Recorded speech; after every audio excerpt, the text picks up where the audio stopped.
और जिस जगह बसेरा उजाड़ा गया था परिंदों का, और जिस जगह बसेरा उजाड़ा गया था परिंदों का, उसी चमन में हमें फिर से अजान देना है, उसी चमन में हमें फिर से अजान देना है।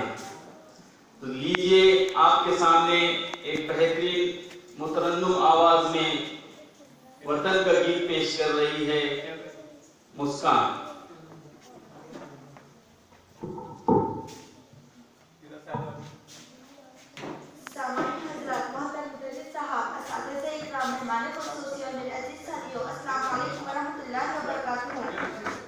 मैं आप सबके सामने एक गीत पेश करना चाहती हूँ। उम्मीद है आप आवाज सुना।